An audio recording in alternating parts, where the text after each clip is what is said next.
Right then, so we're on to the special effect.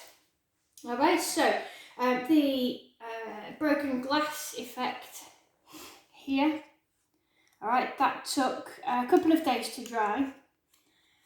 So I just thought I'd just wait until that had completely and utterly gone quite solid. You can see, probably can see it on yours as well, that glue is pretty rock hard.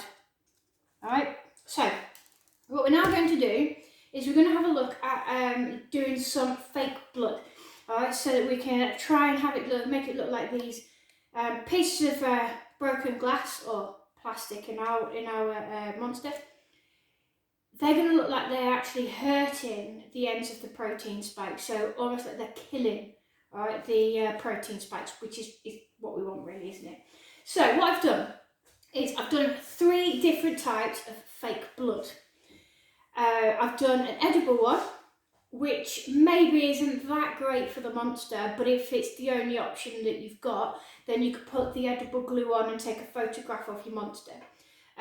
The reason why the edible glue may not be too good for your monster is because with it being food substances, obviously it's going to go mouldy. But I couldn't make fake blood without making edible fake blood, because it's amazing to put on cakes. At Halloween, it's absolutely incredible to kind of add to, like I said last time, where you put the glue stick on your own skin for Halloween, and then you can put the plastic bits in. You can actually use this amazing edible glue edible blood to then make it look like the blood is oozing out, and it's all completely safe, so it's great. Alright, I've also made a PVA PVA blood, using PVA glue and flour to thicken. Now, you can get PVA glue from your local supermarket, but the whole point of this monster is so that you're using things that you might already have at home. So then, if you have PVA glue at home, then that's perfect. And I've also made a glue stick fake blood. What I really, really like about the glue stick fake blood is that if you don't allow the glue stick to dissolve too much in the water, it's great because it's already lumpy, so you don't have to add the tissue to it, which is perfect. Okay. You can substitute the paint that I've used with food colouring in either one of these that isn't edible.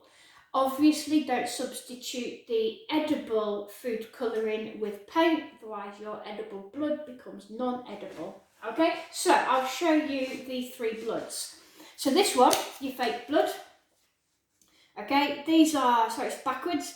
These are your ingredients. So you've got half a cup of syrup, 1 tablespoon of water, 1 tablespoon of red food colouring, half a tablespoon of chocolate syrup, my favourite, 1 tablespoon of cornstarch.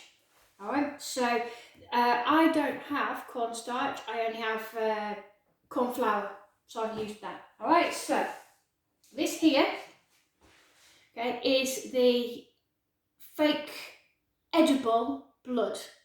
Alright, that works incredibly well. Now, if I was actually going to apply this to my monster today, then I would be including in there, I would probably put a bit more flour in just to thicken that up. Although that does resemble blood, I think if we were going to put it on here and maybe on yourself for Halloween, then that needs to be a bit thicker so it doesn't run off your skin. Alright, and just as a bit of a taste test, because it tastes great, so just a reminder, that's got syrup, water, so I used golden syrup. If you have treacle syrup, is it black treacle? Yeah, if you have black treacle, then that would be better because it'll actually darken it a bit. I've got red food colouring, chocolate syrup and corn flour, and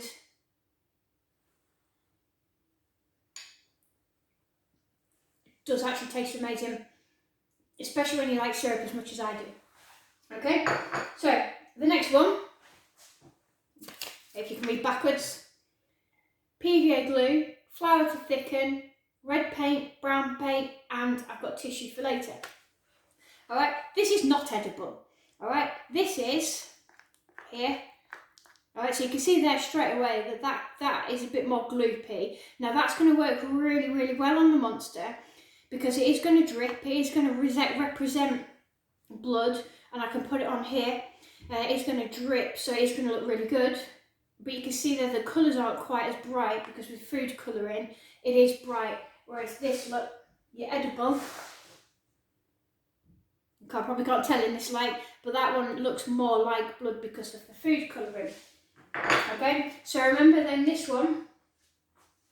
Alright, it's PVA glue, flour to thicken, alright, because it's the PVA glue is a bit too runny, red paint and brown paint. You need the brown paint, otherwise your red is too bright, unless you've got the perfect blood red, then that would work.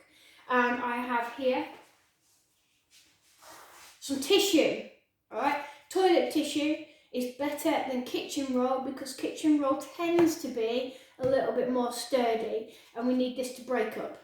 Alright, so that works for this one. And then what we've got here is basically a hole Pritt stick. So like we did with these ones, or a glue stick, I just kind of sliced it off with a butter knife, put the entire Pritt glue stick into a tub. I put it with about a teaspoon of water, warm water. It doesn't matter if it's cold, but it'll take longer. And what I did is I kind of mashed, it was very messy, I mashed the glue stick up with my hands.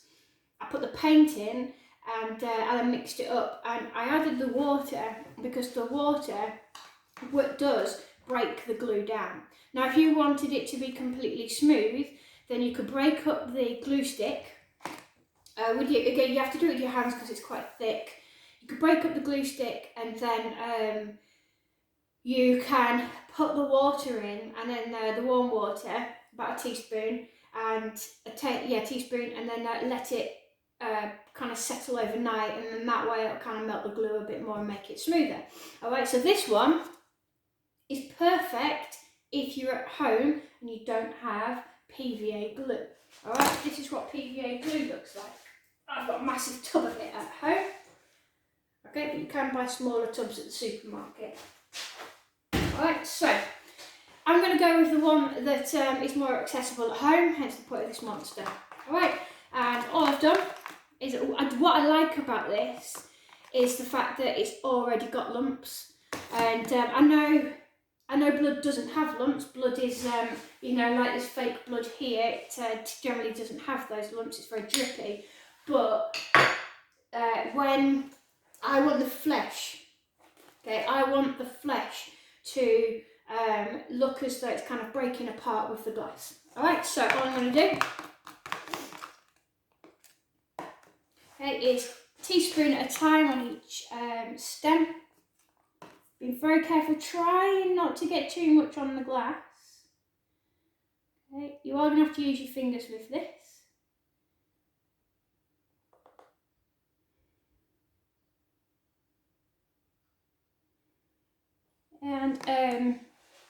And what's really good is, because I've put the paint in the fake blood as well with this glue stick, even it'll take a bit longer to dry because it's obviously got paint in it, but it will dry. The paint will dry as well as the glue. Right, so I'm just kind of pushing that around. It doesn't matter, okay, if these bits drip.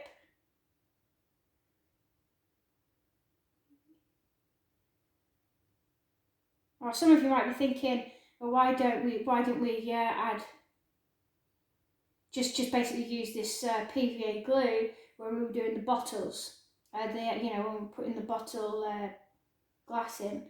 The reason why is because at that point you're going to end up with the paint all over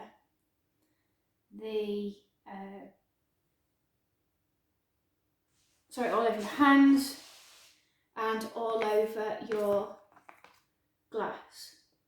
Okay, so if you want it to drip a little bit more, obviously apply a little bit more. You can even add a little bit more water. Okay, so this bit here is going to start dripping now, if you can see it. Let's lift it up. You see that starting to drip a bit? Yeah, it's starting to drip down. Okay, and then that's all you do. Working your way around. Same process of application works for whether you're using the edible glue or whether you are using the PVA glue, okay, and obviously the Pritt Stick glue. Okay.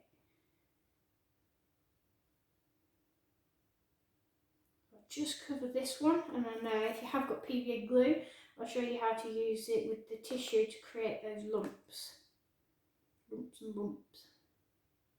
The reason why I'm using my fingers means you don't have to. You can use a paintbrush if you don't like getting messy as much as I do.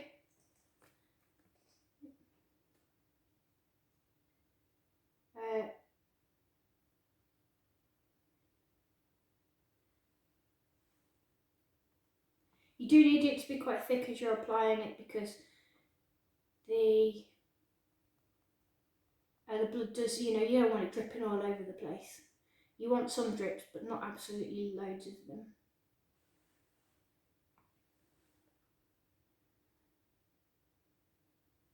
And if anyone has another way of, comes up with another way of using fake blood, then please do let me know. So I'll just wash my hands.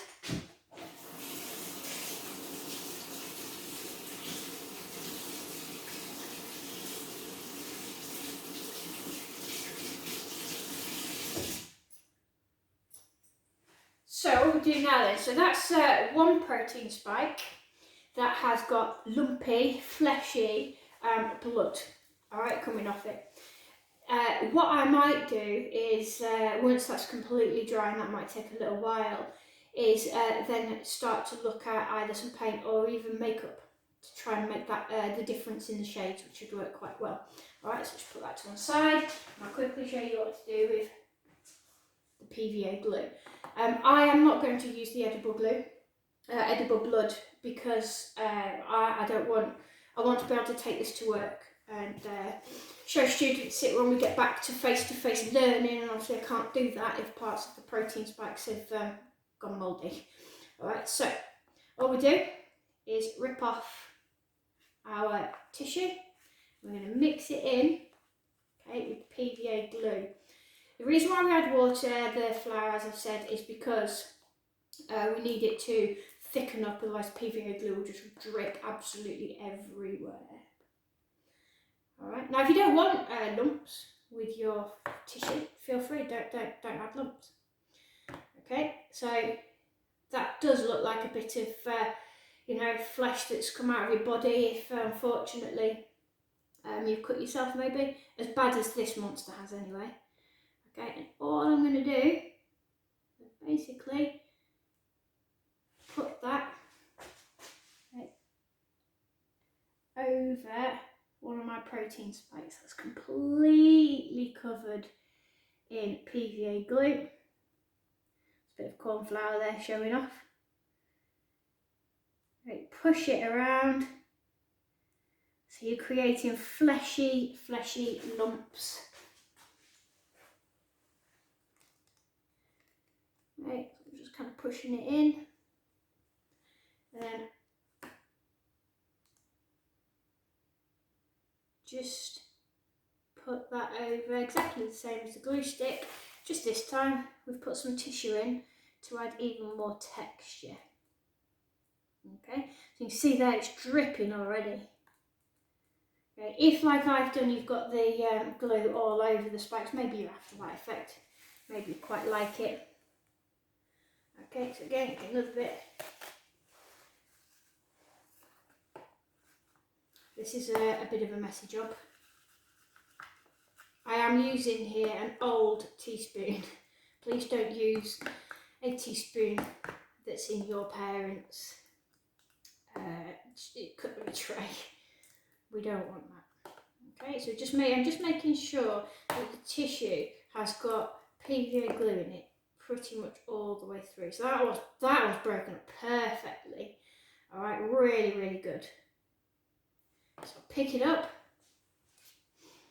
and move it to another protein spike. So it looks like they're completely breaking apart, and the glass there is killing the coronavirus.